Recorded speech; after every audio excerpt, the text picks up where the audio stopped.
What phone do you have? 7? No, I think it's the same one as you, but Really? yeah, it's just my Zoom account for whatever reasons. Acting wonky. Yes.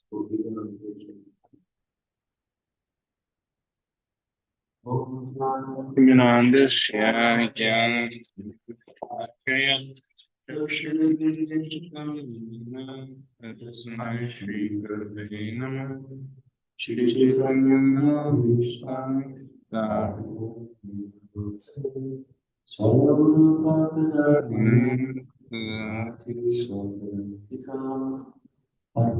Shri Guru Shri Yuta Parakamalam Shri Guru Vaishnavamscha Shri Rupam Sagrajatam Sagana Raghunatanvitam Tam Sajivam Sadvaitam Savadutam Parijana Sahitam Krishna Chaitanya Devam Shri Radha Krishna Padan Sagana Lalita Shri Vishakanitamscha E Krishna Karuna Sindhu Dinabandhu Jagatpate Gopesha Gopika Kanta Radha Kanta Namostute Tapta Kanchana Gaurangi Radhe Vrindavaneshwari Vrishabhanu Sute Devi Pranamami Hari Priye Pancha Kalpatarubhyascha Vipa Sindhubhya Evacha Patitana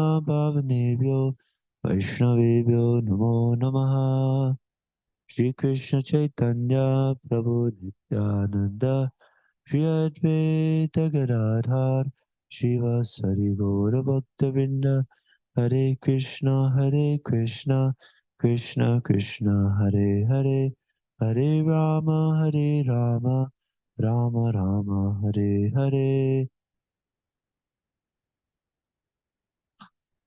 So this is saying text chapter 18, text 32.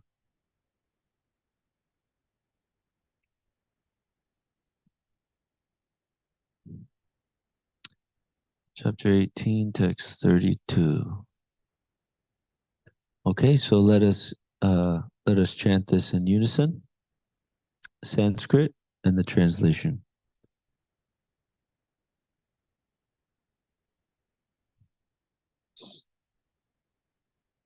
What's your page, Prabhu?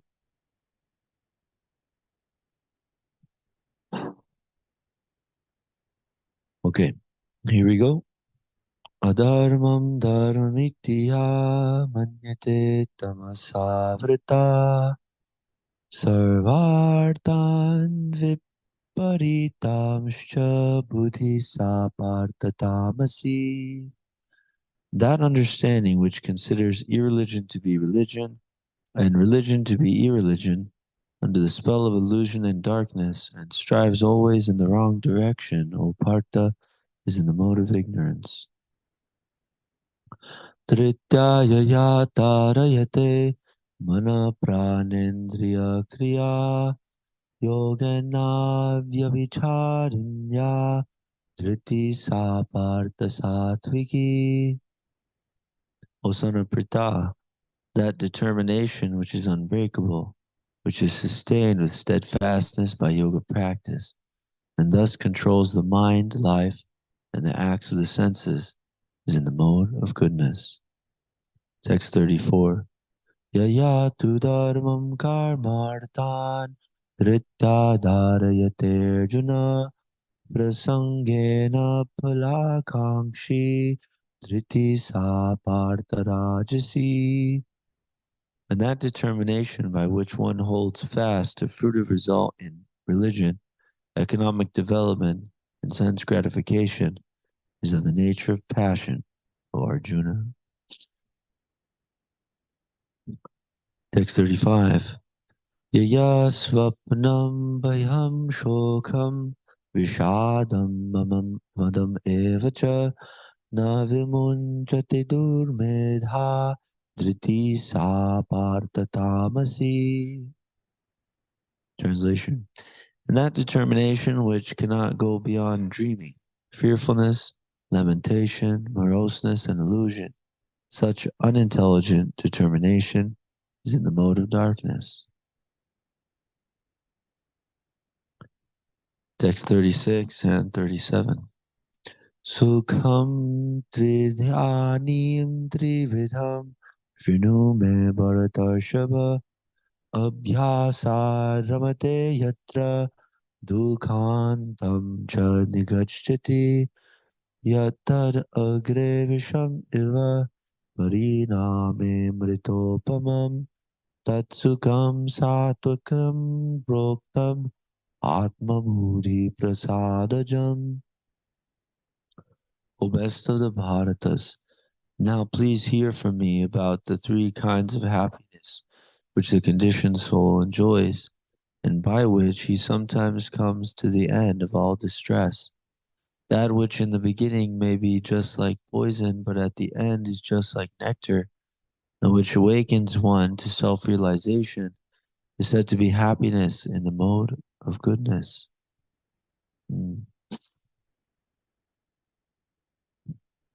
Text 38.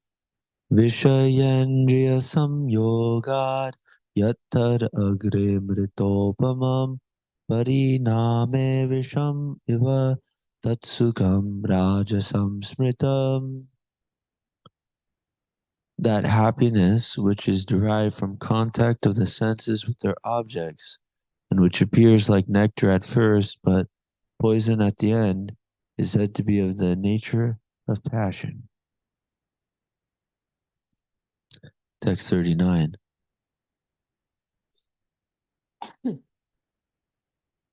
Pardon me?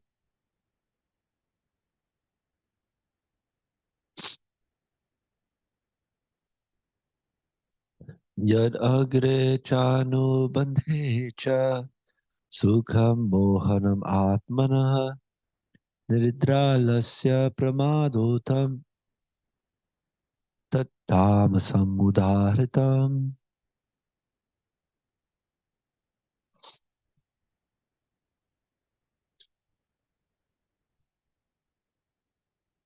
And then happiness, which is blind to self-realization, which is delusion from beginning to end, and which arises from sleep, laziness, and illusion, is said to be of the nature of ignorance. Thank you so much.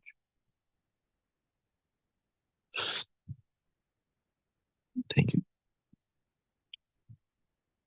Text 40.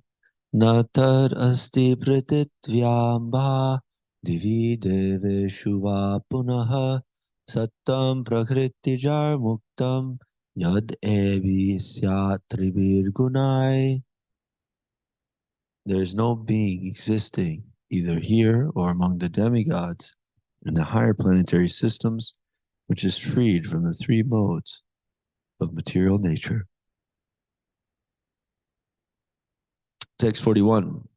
Brahmana kshatriya visham shudranam cha parantapa karmani pravibhaktani swabhava prabhava gunai. Brahmanas, Kshatriyas, Vaishyas, and Shudras are distinguished by their qualities of work, O chastiser of the enemy, in accordance with the modes of nature. Text 42. Shramodamas tapashocham kshantirarjavameva jnanam vijnanamastikyam brahmakarma swabhavajam. Peacefulness, self-control, austerity, purity, tolerance, honesty, wisdom, knowledge, and religiousness. These are the qualities by which the Brahmanas work.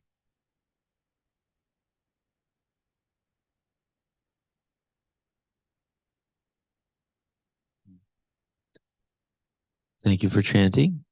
So now we'll return to text 32, chapter 18, text 32. Translation. That understanding which considers irreligion to be religion and religion to be irreligion under the spell of illusion and darkness and strives always in the wrong direction, O Partha, is in the mode of ignorance. Text 33. O son of Pratha, that determination which is unbreakable, which is sustained with steadfastness by yoga practice, and thus controls the mind, life, and the acts of the senses, is in the mode of goodness. Purport. Yoga is a means to understand the Supreme Soul. One who is steadily fixed in the Supreme Soul with determination, concentrating one's mind, life, and sensual activities on the Supreme, engages in Krishna consciousness. That sort of determination is in the mode of goodness. The word avyabhicharinya is very significant, for it refers to persons who are engaged in Krishna consciousness and are never deviated by any other activity. Text 34. And that determination by which one holds fast a fruitive result in religion, economic development, and sense gratification is of the nature of passion, O Arjuna. Purport.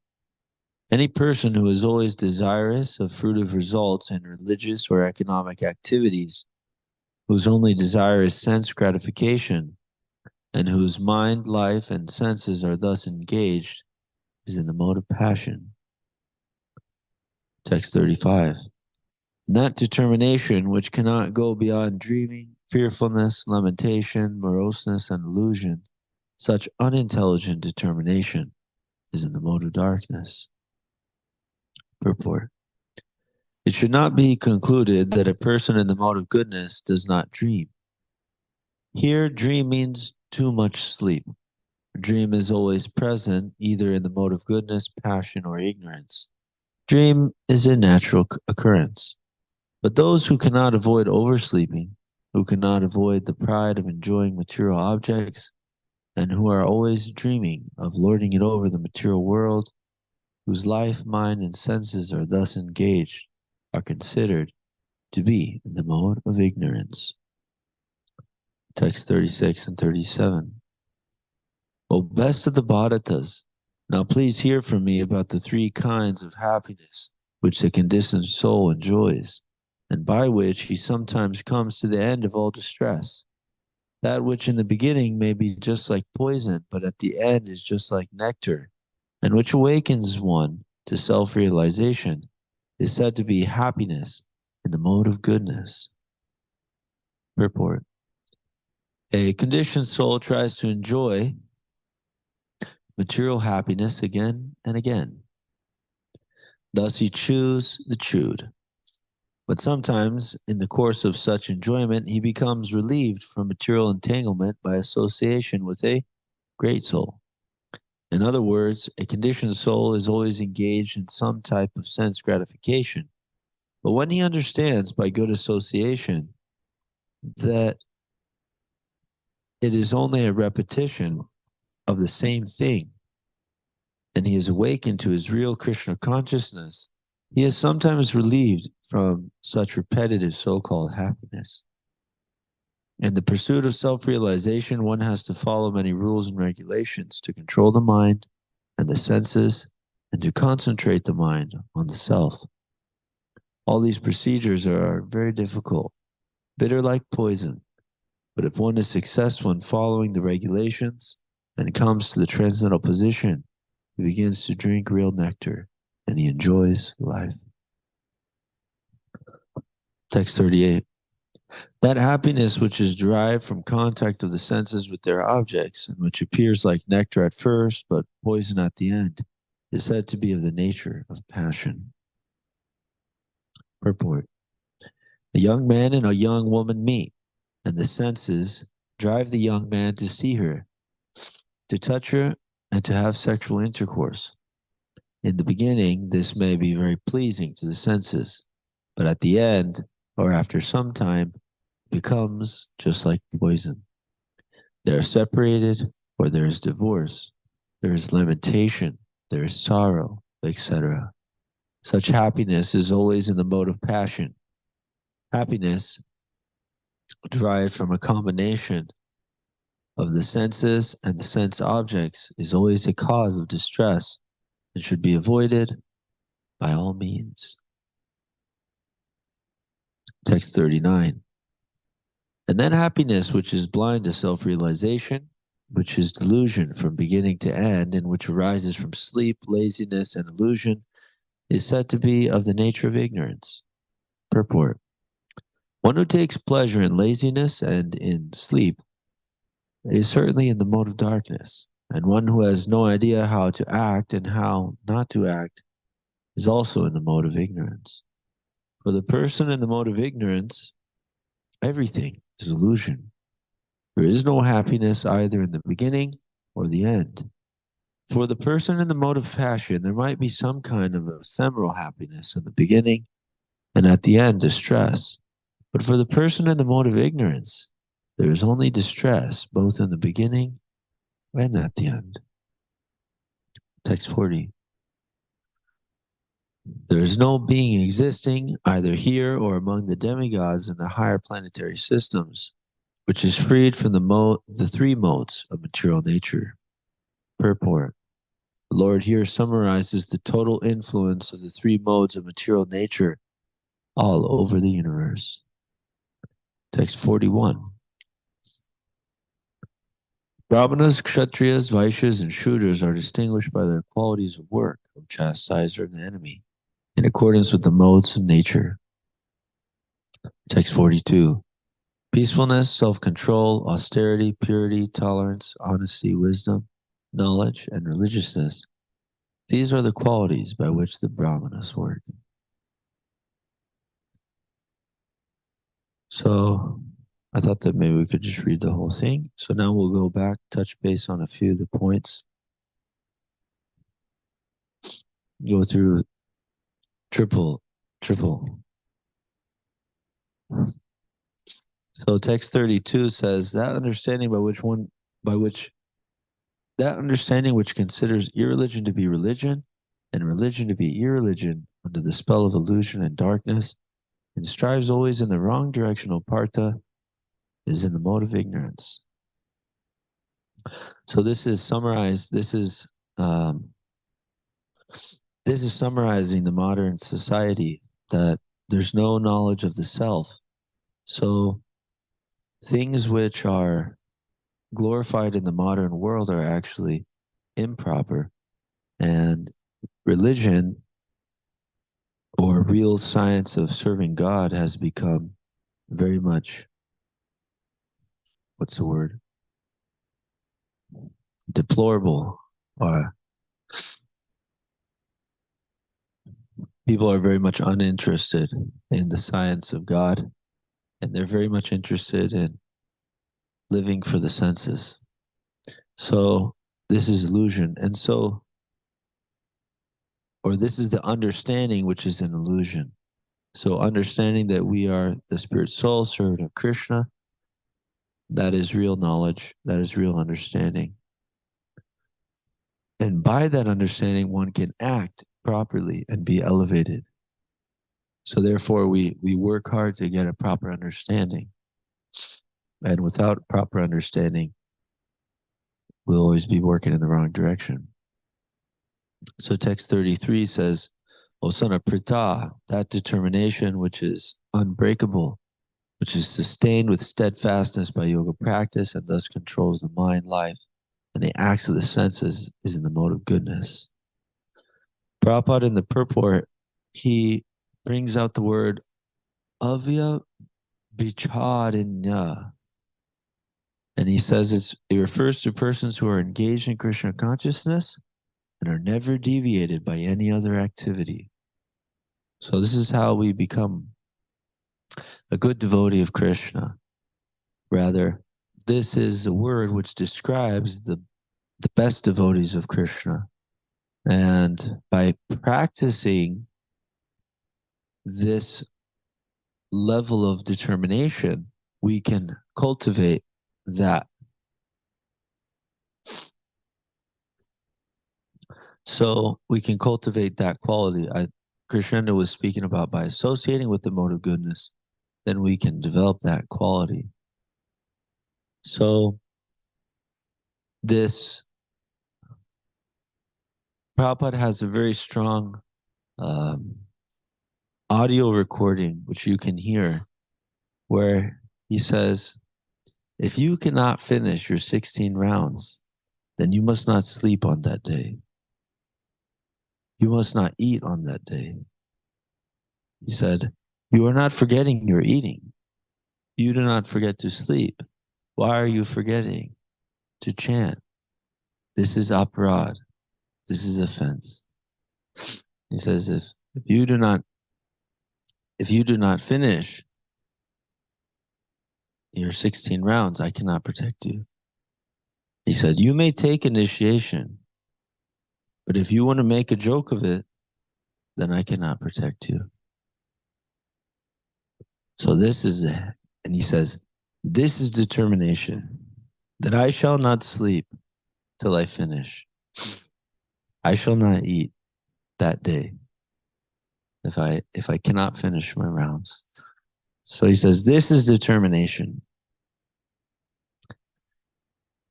So Prabhupada is just amazing personality. And he's showing how we have those who have taken initiation, specifically, they have taken a vow. And for somebody to have taken a vow to not uphold that, it is quite an embarrassment. And it's not gentlemanly. So in the course of performance of our Krishna consciousness, sometimes there are shortcomings that we have. But we have to sincerely lament those, but not to the extent to stop performing devotional service. Rather, we lament and we repent, but we are steadfast nonetheless. We are determined to continue prosecuting our devotional service, even in spite of impediments or fall downs. And Prabhupada is very much pleased with that. And it happened during his time. Even some of his commanders. You know, when Prabhupada came in 1965 to the US, he was alone in body. It was himself and some trunks of books.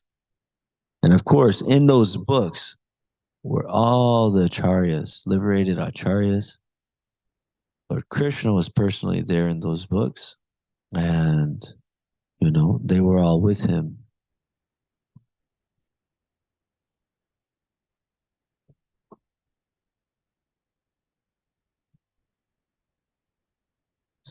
So they were all with him, traveling with him. And actually, on the boat, he had 2 heart attacks.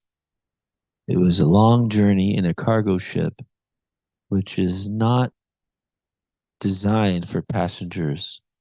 And he was in the deck, and he was getting seasick like anything.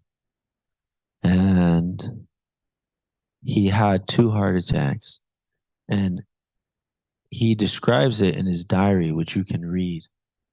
And we still have that.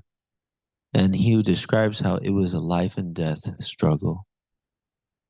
That it was, you know.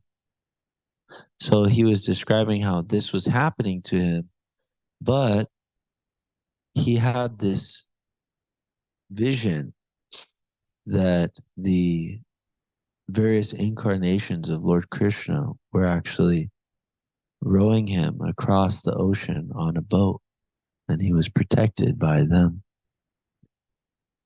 So he was obviously always with Krishna and always with his guru through their instructions. And we can also be always with Srila Prabhupada. We can always be with Lord Krishna through this sound vibration.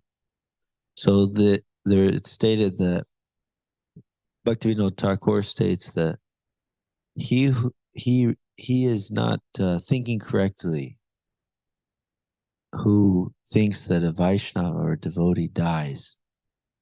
You know, rather they live in sound. And after they pass away from this world. They live in sound, but while they're here, they live to spread the holy name around. He has a very beautiful poem, which I just said part of, but this is the wonderful potency of Vani, that actually it's more important. We actually give more stress to the sound vibration. And Prabhupada would have many disciples who were very much anxious to spend time with him and to be with him. And they're pretty much his grandchildren as far as the age, you know. But Prabhupada was their life and soul. And you can understand how exalted spiritually they are because they had so much affection for Srila Prabhupada. That's a symptom of incredible spiritual advancement, that they love him. They live to please him and to serve him and to associate with him. Because he has nothing to do with this material world at all. Nothing to do with sense gratification, self-aggrandizement. Nothing to do with accumulation of power, name, and fame. Rather, simply trying to glorify Lord Krishna. So attachment to such a person is completely spiritual. It has nothing to do with anything material. So as opposed to in the material world, everybody's attached to all these personalities who are completely addicted to sense gratification. And that's a symptom of our contamination. You know, we love people who are materialistic and we want to be with them. We want to ride in their car and we want to be on their phone, you know. But the devotees, they wanted to be with Prabhupada. The devotees, they may not even, you know, want to be with, they may not even think themselves elevated enough to be close with Prabhupada, but they're happy to serve those who were close with Prabhupada, or they're happy to be a speck of dust on Prabhupada's feet, you know. Anyway, so the point I was trying to make was that we give more stress to the sound vibration. So Prabhupada, he wrote many letters like that they were saying, I want to be with you, Prabhupada. Can I come? I'll be with you. I can be your assistant. I'll come where you are, you know. And Prabhupada said, yes, separation is good. You know, separation is there. Separation between this disciple and the spiritual master is spiritual. And separation between the devotee and Krishna is a spiritual emotion. But that we shouldn't allow that sentiment to become, we shouldn't allow that emotion to become a sentimental thing or a sentiment. Rather, we should be determined to continue associating and by following the orders of the spiritual master. You know, continue that relationship by following the orders. You know, just like, just like a dutiful son inherits the property of the father and protects it and tries to multiply it, tries to cultivate it or improve it. If he can improve it, at least he should protect it, right? But certainly it wouldn't be pleasing or fitting for the son to lose it, right? So that inheritance, we've inherited this transcendental sound vibration from Krishna, and we're receiving it now from Srila Prabhupada. And as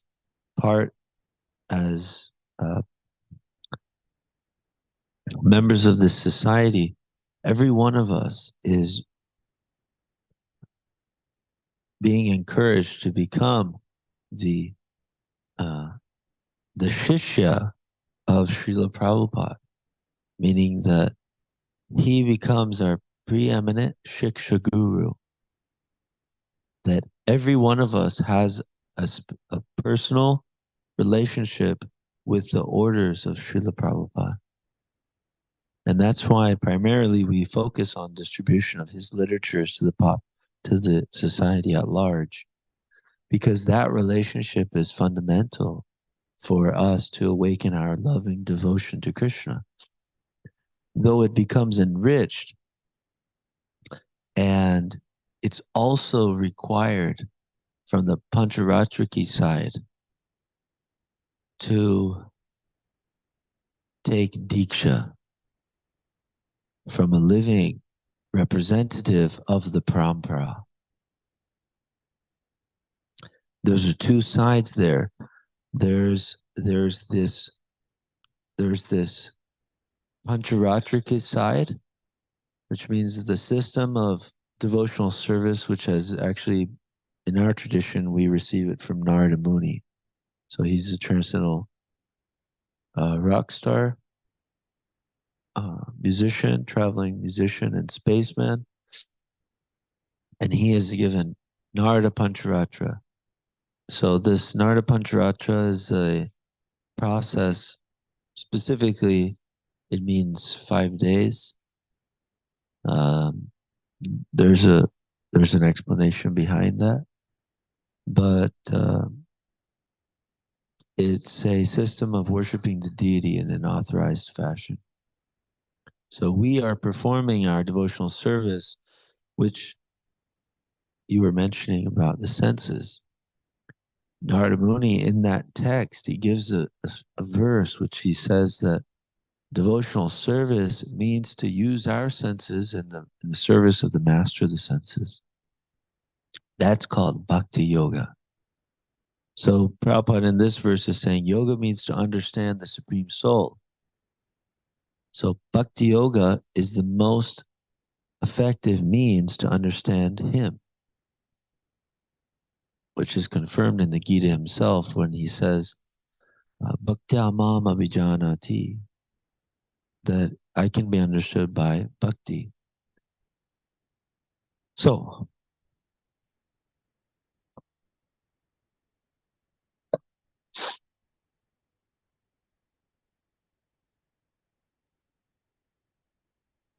Prabhupada speaks about this determination. We should be determined to follow the order of the spiritual master. And actually there's another verse which is explained in the second chapter, and in that there's a commentary by one of our acharyas, Srila Vishwanath Chakravarti Thakur. He's here. He wrote the song that we sing in the morning, the prayer about the spiritual master. Samsara dava nalalita loka janaya karunya ganaganatam praptasya kalyana gunanavasya vande guru shri charanaravinda. So he wrote an explanation to chapter 2, text 41. And in that,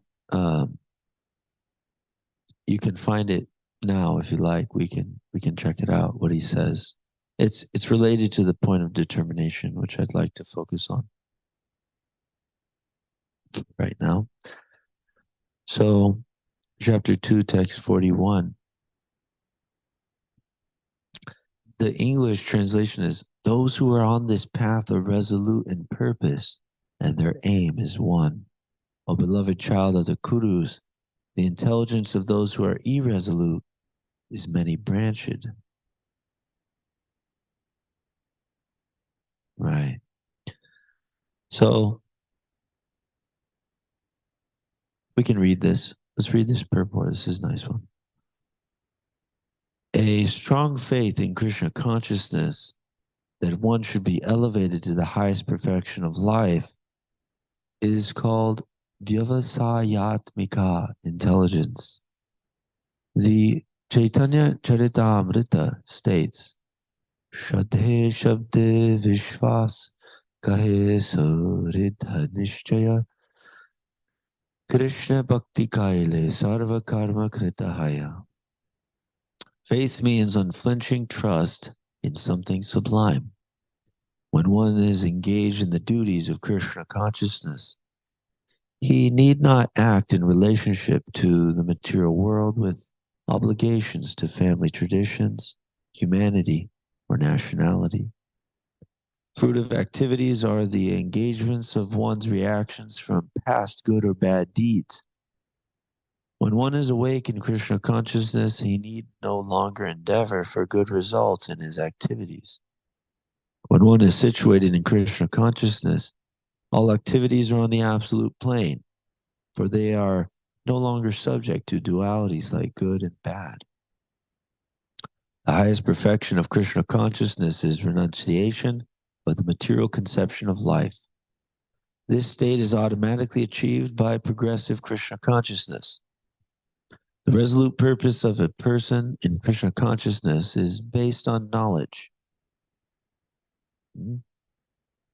That's nice. The resolute purpose of a person in Krishna consciousness is based on knowledge.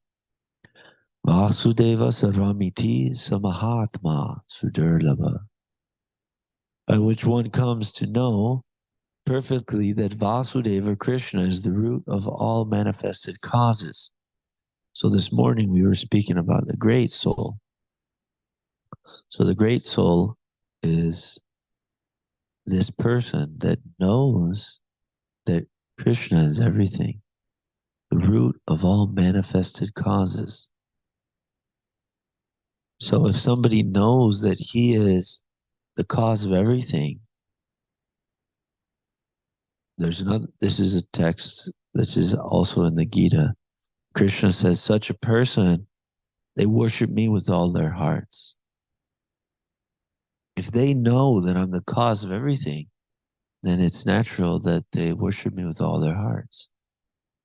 So this is what Prabhupada is stating, that being resolute in purpose is based on knowledge. Now, this is what's interesting about Krishna consciousness, is that Krishna consciousness is the eternal occupation of the soul. It's not an artificial imposition upon the mind. So knowledge, absolute knowledge, right? Knowledge is a word, but it means transcendental knowledge, ultimately, eternal knowledge, not something temporary or flickering. It's temporarily applicable, you know? That type of knowledge is not actually knowledge at all, right? Therefore, we're not very much, we don't very much give much stress to the apara vidya. Vidya means, not sure which one it is, but means education or knowledge, right? So this knowledge, Krishna consciousness, is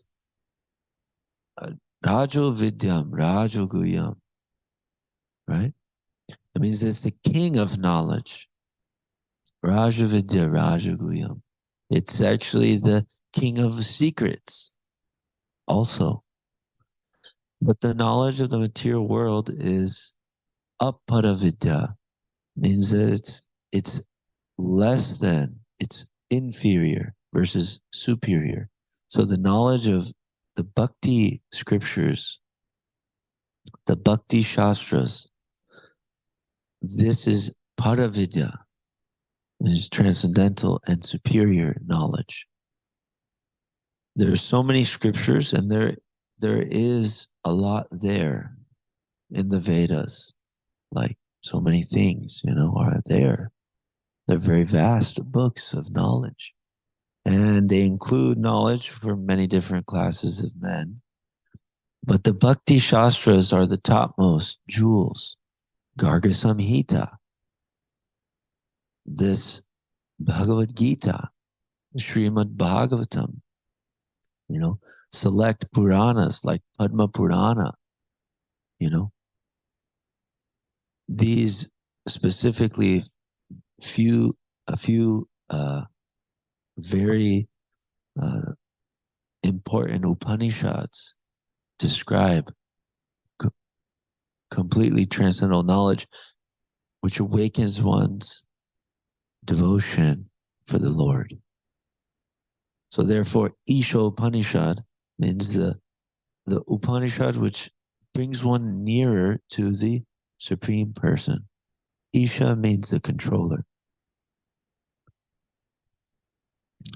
So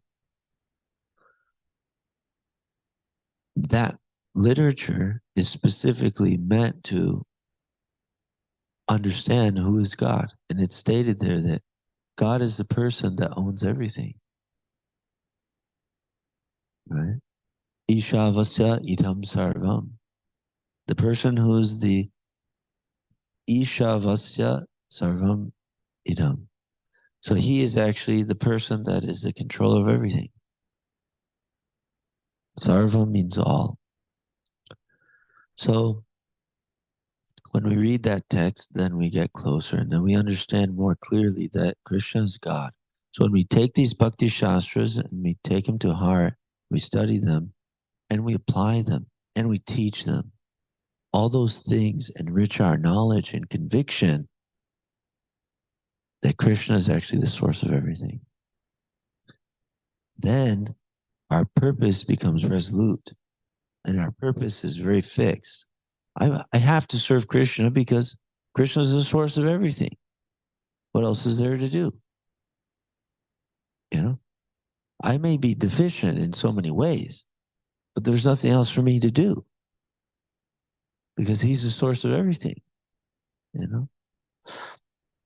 So this is knowledge. So let's continue here. I wanted to get to the point by Srila Vishwanath Chakravarti Thakur. As water on the root of a tree is automatically distributed to the leaves and branches, in Krishna consciousness, one can render the highest service to everyone, namely self, family, society, country, humanity, etc. If Krishna is satisfied by one's actions, then everyone will be satisfied.